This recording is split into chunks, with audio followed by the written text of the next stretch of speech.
Hi guys from Pax Europiana, this time from Vienna, talking about states and what is the nature of states, and why we should actually have some kind of different approach in the world community about statehood in some aspects.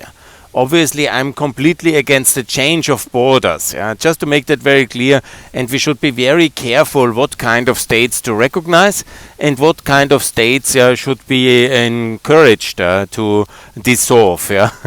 That's what I am saying. But we have a problem in the world. We don't have a mechanism for the organized assistant, in a way you can call it suicide of states.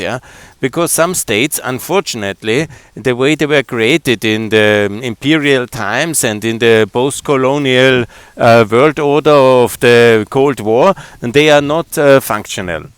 And then, now I'm talking very much about Afghanistan, because what is the real problem about Afghanistan and why it fell and why the 20 years of massive Western investment, 2 trillion alone the Americans are estimating, then the European investment, the Japanese, so much investment in 20 years. And of course it was successful, the investment itself, they built roads and they built the military installations and they built canalizations and all these things really happened. And also there was a lot of education given also to the population of Afghanistan, and all this was really happening. Afghanistan has moved from 22 million to 38 million because there was security, prosperity, limited all, not perfect, but it all was also really happening. So what is the fundamental problem? That the fundament of the state, it was not shared by the people. When you have a state where the people inside the state hate each other and there is no common will, what Biden has now so often said, a common will to fight, but the most important is the common will of fight is a result of the common will of statehood. Because if you are together as a state, and then you share the resources of economy, you tax, you allow taxation, you pool money, you do education, defense and health and all the other things which states have to do. And that's what states are about. They are common tools of solidarity in defense, in education of the young people, in the health of the older people. You decide to do something together and to share this task at the state. But if there is no kind of common will, if there is no kind of shared statehood, it doesn't need to have a state nationhood. You have bi-national states like Belgium, like Macedonia. You have a lot of different examples where it can also work. Federations. You have federations which are of different ethnicities and they work. Fine, because they have this kind of common will to stay together. They saw it's useful, and they wanted to be together. There's huge differences, for example, between Italians. Now they are all Italians, but in the past it was.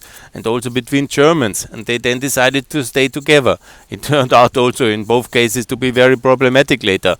But nevertheless, we have many, many examples for failed states and for working states.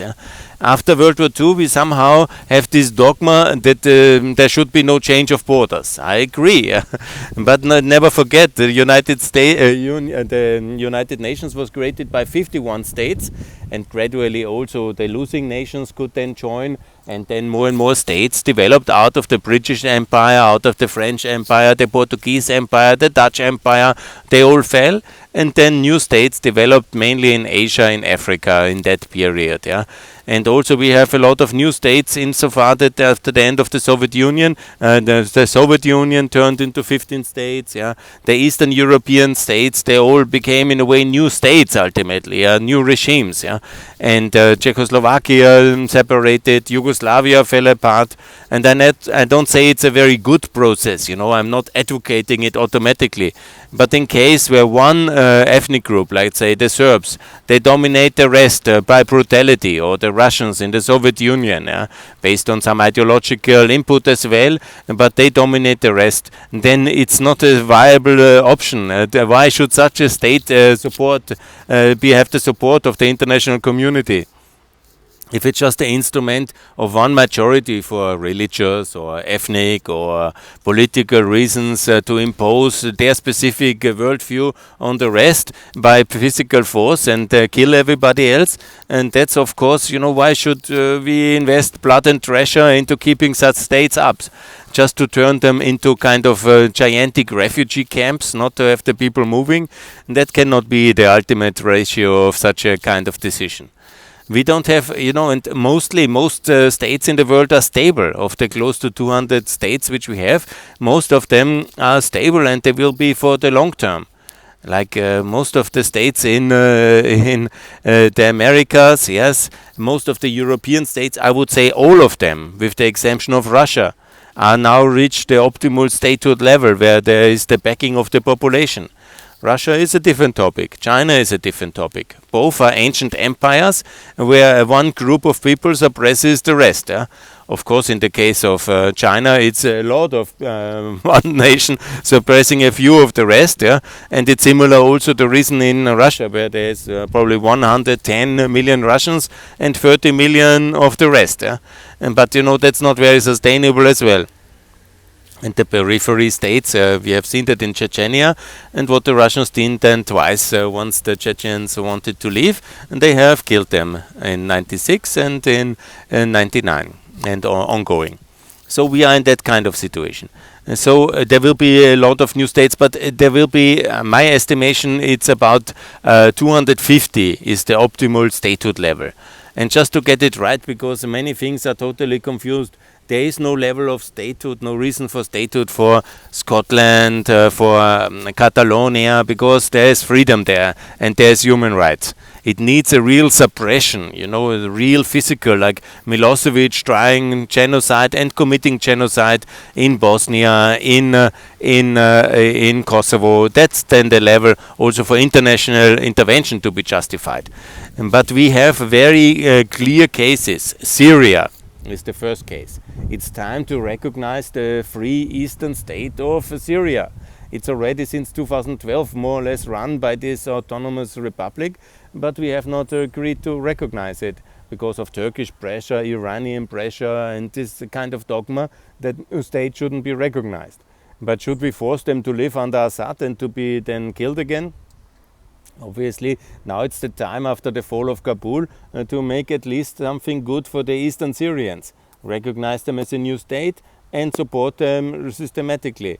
That's then a working entity, and that can be then also in OSCE and can be nation built, a good currency, a good tax system, some decent framework similar to the European reconstruction of the post-war World War II area, or what we have done to Eastern Europe very successfully and supported their transition in the last 30 years. Yeah? And so that's for Eastern Syria. But all in all, of course, the big nuclear-armed states, they will last the longest, like Russia and like soon, unfortunately, Iran and China. So their breakup is not imminent. But the case for broken up into 4 pieces, Afghanistan is very clear. Syria is very clear. Somalia, it's already broken up. Libya, Yemen, Congo. These are all non-working states. I make the full list in order. I have defined 15 states. The big ones, obviously, the big 3 hostile states, and they are for later, Iran, Russia, and China. But the others, they are very clear. Let's go the round. It's obviously Libya. It's a disaster. It was built by the Ottomans and then by the Italians, and it never worked. And it was held by socialist Gaddafi together, and now we should somehow guarantee the national unity and integrity of such a failed state, and then we are the oppressors and we are the occupiers of some people because we hand the power to one ethnic group and then the rest looks on and says why we have it. This is exactly what happened in Afghanistan. So it's Libya, it's Sudan, a failed state, a genocidal system. Now they have a bit of a better phase, but why should we then guarantee their unity? South Sudan is gone already, and there are certainly 2-3 other states who would be preferring independence. So let's recognize them. So good. And this is Sudan. Yemen, completely disaster as a unity. It is a complete. Why should we fight for the unity of Yemen? It's a complete disaster. Biden has said, let's not waste time in fighting other people's civil wars. Yes, let's avoid civil wars by recognizing more states. Yeah, Yemen, Somalia. 30 years, Biden knows very well. Somalia should have never existed. Italian creation, total disaster. Divided in 6 new states, much better. So that's in Congo, Yemen, Libya, absolutely. Then let's go to the other states. Yeah, obviously Iraq, 3 new states, logically. Yeah. Then the debate was there in 2006. Actually, Biden and others have led it in America. It is much better. And the Kurdistan is anyhow an independent entity inside Iraq already since a long time. So let's and then the Arabs get a state, and obviously, you know, it should not be ethnically denominated states, not the Arab get a state. That is geography. And then if they want to be part of the free world, and they will be supported, but they have also to guarantee minority rights like we do in all states. Yeah? Obviously all states have minorities. Yeah? That's the nature of it, that you have impartial kind of arbitration where you somehow secure that not the powerful suppress the weak. Yeah? That's the idea of a state normally in our concept. Yeah? And if they then in the Arab states kill all Shiites and kill all Kurds, obviously we will not support them. And obviously there will be a rogue state and they should be regime changed. Yeah? But in basically the main carrying entity of such a state, like it's everywhere the case, yeah? There is an ethnic group which carries such a solidarity unit. Obviously modern states then develop out of the ethnic group and are rational entities by themselves, and they do it for their citizens. Yeah? But in this development which we are in Yemen, Somalia, in Libya, in Congo, it's definitely not the case. Yeah? And it's also in Afghanistan, Iraq, Syria. And that is the most important cases I have defined. And also Lebanon is not working. And also, yes, I'm also in favor of Palestine to be an independent state. I made already videos and talked about it. Yeah? So states should not suppress any of their minorities. And if they really don't want to live in that state, yeah, then obviously and there is this violence level. Yeah? Again, it's very confused debate, because then everybody mixes everything up. Yeah? California, and you know there is Südtirol. Yeah? You know, of course, you know, not everybody has the right for statehood. Yeah? You know, but everybody has the right to live in decency. Yeah? And if that is not guaranteed, then the issue of regional autonomy, for example, the case of South Tyrol is very good. You know, Catalonia has autonomy and has a regional representation. If it's not working out, then okay, let's improve it. Obviously, you cannot have maybe 10,000 states in the world, and not every person can make it state. You know, let's be a little bit realistic, because it is always inviting for completely unrealistic kind of concepts. Yeah? No, I'm totally realist. Yeah? I say let's have a better world. Yeah? Let's have a fairer world. Yeah? Let's have a world with states that work. Yeah? That's the idea. And you know, when states suppress their minorities and are instruments of suppression, obviously they have no right for legitimacy in the eyes of the free world and the world public. So why to have Afghanistan? Why to have Libya? Why to have Iraq? And again, it's not, you know, Argentina is fine, Brazil is fine, work out your internal issues. There is nobody questioning any state in the, Venezuela is a disaster, but it's a disaster for older people. And anyhow, should be also regime changed. Yeah? And the situation is obviously also, you know, there might be issues where you can basically solve it with a federal system, very good, you know, some regional autonomy, very good, you know. There is no case for statehood for these Russian-backed brutal guys from Donbass. Yeah? I'm absolutely against that. Look, recently I'm thinking more about Crimea. It was always independent. Yeah? We should maybe find some rapprochement and some settlement where we offer independence of Crimea. I'm not completely against that one, but that's for another debate. Yeah? And obviously we should all support the independence of Kosovo. There's no doubt about it.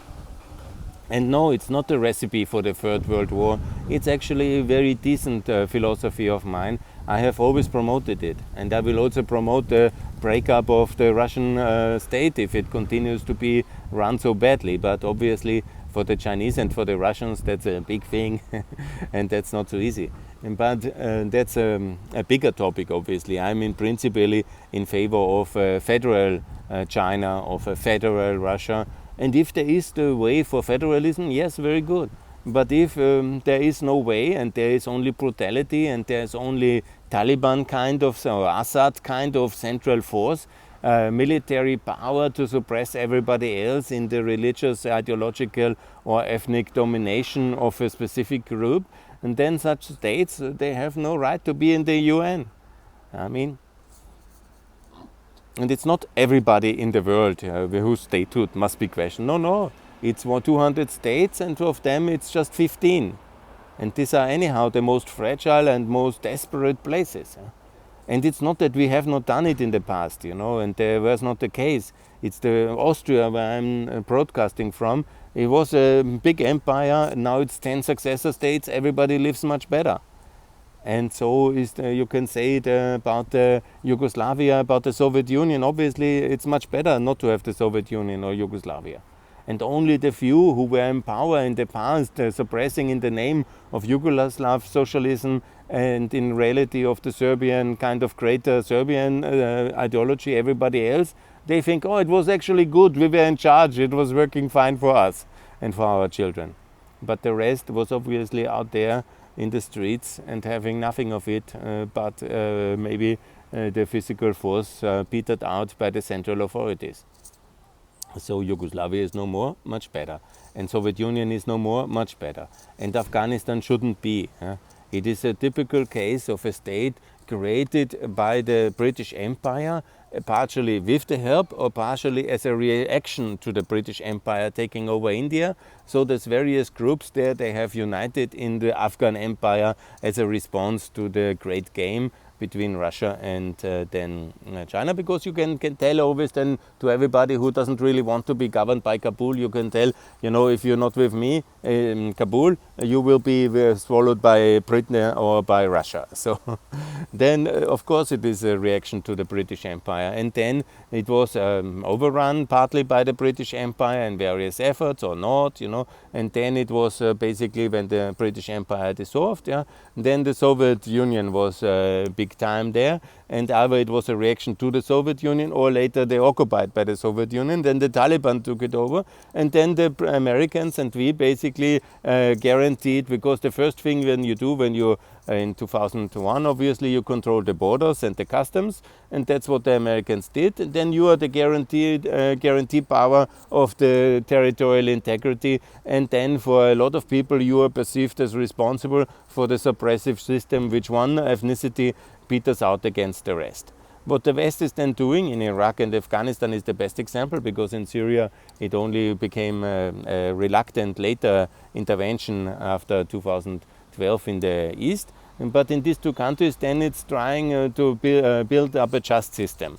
Then arithmetically the socialists come and the sociological experts come in, they measure who is there, and then in Iraq is very clear, every group gets some votes in this National Transition Council. Then you hand the power over in a democracy, to the majority.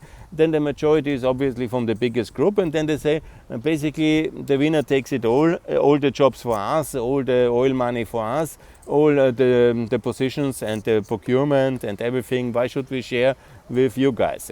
And then the other guys, they say, what is in for us and nothing. And this is again a suppressive system of the majority, but justice has changed. The name, and so basically we fight it, and so basically it came, and the decline started from there, and it will never work because there is no cohesive nationhood, statehood shared by the three ethnic groups and the religious groups of Iraq, and the same is true for Afghanistan and obviously also for Syria. Whenever then Syria comes in, the big power factor again, Russia backing up Assad, so he has money and weapons to kill everybody in his reach. The Americans protect the other side of the Euphrates River, and then they are not ready to recognize that state because of Turkish pressure, and then we are in this kind of limbo. And then American patience runs thin because there is no real progress, because the analysis doesn't fit from the beginning, and then they run away when they think it's time to run away because of some elections or some kind of war wariness because obviously all these things are over time then very expensive, and then the American public says exactly, you know, why we do it, it doesn't really work, and then they doubt their own capabilities for the long run, because, you know, and then the whole investment is lost basically, because the fundament of strategic understanding of the statehood of that area, let's call it the area of that state, it has been from the beginning flawed. So it's like a fundament of a house. If you build an investment in nation building on a fundament which is flawed, like you have no real understanding what that state is and of the viability of that state long term, and of the shared nationhood and statehood of that country, then you basically build a lot of, like the Biden has said it, you build a lot of money on infrastructure, you pay the soldiers, but the soldiers have no will to fight, because the state they fight for has no will to exist, because the people, the various people inside, don't really back it up. So where is then the alternative? It is the division. Division is better than defeat. So what we need to do is to have a thorough analysis of these 15 states, and then step by step to make an assisted breakup of Syria, of Iraq, of Afghanistan, of Somalia, of Sudan, of Libya, and then we gradually have these 20, 30 new states out of them. It will be about that one. And then we help and the logic is very simple. You know, for example, in Afghanistan, the south will be run by the Pashtun Talibans, obviously. But, you know, then it's only 10 million people who are run by that regime. That we will not help. But now it's 38 million people run by that regime. And obviously it will not work as well. The Russians and Chinese can pour some money in, but, you know, the rest of the people will then, after they see there's nothing in for them, they will arm themselves, and there's a lot of arms there, and they will fight it. And then the Taliban will fight them as well, and there will be no kind of economic development, and so the whole system will be going bonkers again. So the logic is, if you can at least break away some parts of that state and then help it, that for example Eastern Afghanistan or Northern Afghanistan can be a state like Tajikistan. It's not working perfectly, but it's at least much better than what is happening. Or Eastern Afghanistan can be a state like Pakistan. It's also not working perfectly, but much better than what is the future or the reality of Afghanistan. And so you have smaller states, smaller but better states. And over time, you know, gradually freedom can develop and security can develop, because these smaller states you can obviously better secure and protect. And so they will be also carried by a population which backs it up, and by an elite which is able, by consent of the public, to really run it more rationally, and because they are not based on the exploitative system of the few, but they are backed by a nation which is somehow more consistent. And I'm not arguing for anything like ethnic cleansing or, you know, nationalism or so. I'm far from that. You know, I'm totally opposed against all these things, obviously. Who is? Yeah.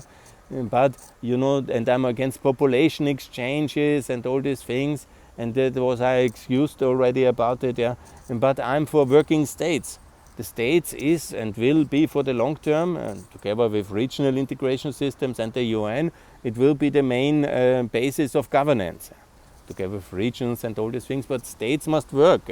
If the states in their existing form don't work, because there is no backing of the population, and then you can pour in whatever you want, advisors, money, military, but it will not work. And then ultimately always the most brutal, extreme form of specific ethnic-based violence, religiously, ethnically or ideologically, will always, you know, the ones with the most brutality wins then.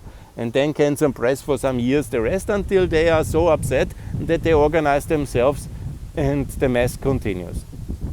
And it's ultimately the responsibility mostly of the British, how they divided the world in the 19th century. And, you know, now we have to live in the mess, but you can add the Italians and the French and so on and so on. And obviously the Cold War has not helped, because it froze many of these things. And then we are here now. Anyhow, it's not a lot of countries, yeah?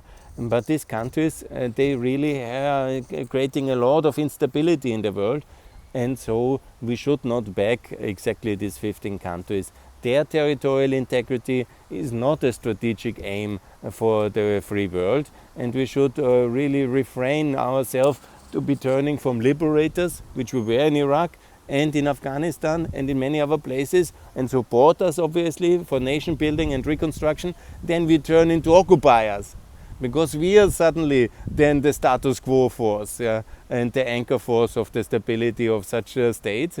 And then basically the accusation that the West is imperial is somehow, for the eyes of the minorities in some part of Afghanistan, Iraq, absolutely true. And then obviously we get swept away because we kept up a status quo which was completely unsustainable. Whereas, then also the management comes in, because in 2014 in Afghanistan, when there was this very contentious presidential election, because Karzai had to step down after 2 terms, and then there were these 2 candidates, and the one was then backed by the Americans, and now he's running away. So then obviously, because you have no really good choices, you work with the ones who promises you more in terms of Western values, and then you see, good, he is talking against the Taliban at that time, and the other one, this Abdullah was saying we need to build a national consensus that the Americans didn't want to hear, so they were not letting him the power in their baby, and so then ultimately it went from downhill. So you can blame the defeat of Afghanistan very much on John Kerry. Anyhow, Zach Blanken and this, they were all one ideological team. So it's very much their decisions of 2014 which led to the defeat in 2021. And so, yes, the circle goes. But the real problem is the concept of statehood, of this kind of post-colonial creations of the British, French, Italian empires, which created instability because they were never meant to be, and they were never really working, and they were held together either by Ottoman, British, French, Italian, or then later socialist kind of backed client states regime, like in Libya or in Syria, etc. And then in the modernity, in the last 30 years, they were then collapsing anyhow in chaos by time, or then we pushed in the time of Iraq or in Libya. And then the idea always, no, the national unity is so important. Yes, okay, we paid trillions of dollars for the concept of national unity of Afghanistan, and now it turns out into a Taliban-run Russian Chinese client state. Anyhow, we could have had that much cheaper in the beginning. Anyhow, good, that's my thinking on that one. And it's not all states that needs to be cut. I just say bad big states that don't work and suppress their people must be then reduced into various kind of smaller states which will work much better, suppress much less people, have less money to be aggressive, have less kind of power projection possibilities inside and outside for their evil purposes, and then can be also, in the case it's necessary, be addressed militarily much better if they are much smaller. Also, quite logically, if Serbia now with 7 million people is aggressive, then obviously it can be addressed much better. If Russia now with 140 million people is still a nuclear power, but it was a 280 million 30 years ago. And so relatively, obviously, it's much smaller. So if such states then get aggressive tendencies and want to export their brutality externally, obviously they can be easier addressed if they are smaller and contained. Yes, and it's necessary to contain them if they aggress, because otherwise what we would live, in a kind of Nazi Soviet world, of terrorists running the world. That would be so terrible, and so we have seen all the effects of horror and terror regimes on the world, so it should never happen again. And never again means that such terror regimes don't have a lot of taxpayer bases, don't have big power projection, because just I want to remind you, if the Nazi terror regime would have taken over in, let's say, Sweden, it would not have been able to conquer half of Europe or most of Europe. It is very dangerous if big states are run by extreme ideologies. Yeah? And now, obviously, in Afghanistan, their ability to do harm, let's see. Yeah? They have harbored the 9/11 terrorists, and they could do massive harm. So in today's world, where everybody can build a small nuclear bomb, every small terrorist organization, it's of course very dangerous to have such regimes. Even when they try now to be more decent and look also for world opinion. Let's see if you are really then a victim of themselves, you know, somewhere in a village in Afghanistan, who can help you? Nobody. That's the terror of such regime changes. And it's a very sad moment for the world. And this 14th of August, the day, or let's call it the 15th of August, maybe better, because the 14th of August is a wonderful day where the Atlantic Charter was born, but the 15th of August, let's denominate that as the day of the fall of Kabul, and where I want to really call for the end of Afghanistan as a nation, as a United States, and as a united entity. And it's much better to have 4 new states, and we should work systematically to undermine the unity of Afghanistan, and also make sure that we are ready now concretely, because that's maybe a long-term future. Concretely, my direct goal is now to recognize northeastern Syria as an independent state, and concretely help the people of that republic to be better, and not to withdraw also our support from them and have the next betrayal, retreat and defeat also then in Eastern Syria, which is unfortunately the most likely outcome of our current policy, which is very sad. Anyhow, conclude now. Let's help the people from Afghanistan who want to flee, and that's the most important human task at the moment. Let's try to be humane and open Europe's doors for people who believe in our values from Afghanistan. Thanks a lot for listening. All the best. Bye.